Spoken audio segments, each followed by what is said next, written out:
هێندەی تیمی گەرما تاقەت پڕوکێنەکەی گەرمیان تیمەکان لە جوڵە و کارکردندان و دەیانەوێت لە ماوەیەکی کەمدا ڕێگاکە بخەنە خزمەتی خەڵکەوە. لەگەڵەوەشدا کۆتایی بەو تیرۆرە سپێ بێنن کە بەهۆی ڕووداوەکانی هاتوچۆوە لەم ڕێگایە ڕوودەدات کە لە ماوەی 6 مانگی ڕابردوودا ڕێژەی قوربانیانی گەیشتووەتە 14 کەس.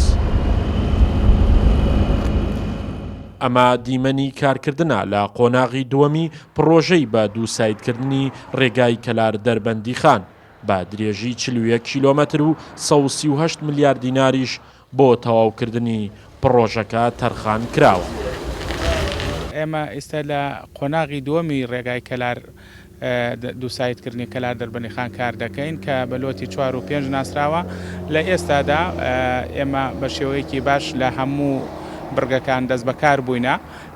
لە ئێستادا لە 10 شوێن کار دەکەین لەگەڵ پردی دەرەدۆیندا و ڕێژەی ئەنجامدراو لە پرۆژەکە گەیشتووەتە سا 7. ڕێگاکە سەختە و خاوەن چەندین گردۆڵکە و پێکاتەی تاوێرەکانە جیا لە هەبوونی ناوچەی ئالۆز و خوار و خێچی نزیک بە ڕووباری سیروان، بەڵام بەپێی ئەوەی کۆمپانیای جێبەجێکار شوێنی کاری بەسەر 10 زۆندا دابەش کردووە، هەموو ئەمانە نەبووەتە ڕێگر لە بەردەم کارکردن لە پرۆژەکە. وەکو هیچکردن لێرە سافەکان چەند سافێ دابەش بووە بە پێی زۆنەکان، زۆن بە زۆن سافی خۆی لێ وەکو سەرەکی کۆمپانیای سەرپەرشتی هەموو سافەکان دەکات. مقاولەکان وەکو مقاول سانەوی ئیشەکان لەگەڵ کۆمپانیای سەرەکی ئەو ئالیاتانەی کە لێرە لە بەردەسە بەپێی ئەوەی چەند مقاولێ ئیشی لەسەرەکات ئالیاتەکان بەشی زۆنەکانی خۆی ئەکات، یعنی تەنیا مقاولێ بە لەسەر شانی خۆی ئیشەکە ناکا و ئالیاتی کەم بێت.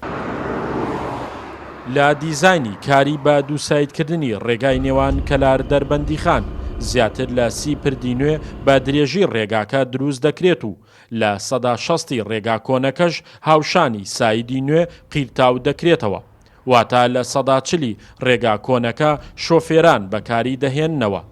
بەمەش دەبێتە ڕێگاک ئیتر خەڵکو و شۆفێر دوعا و ترس و دڵڕاوکەیان ببێتە سوپاس و پێکەنین. شاخەوان محەممەد، کورسات نیوز، گەرمیان.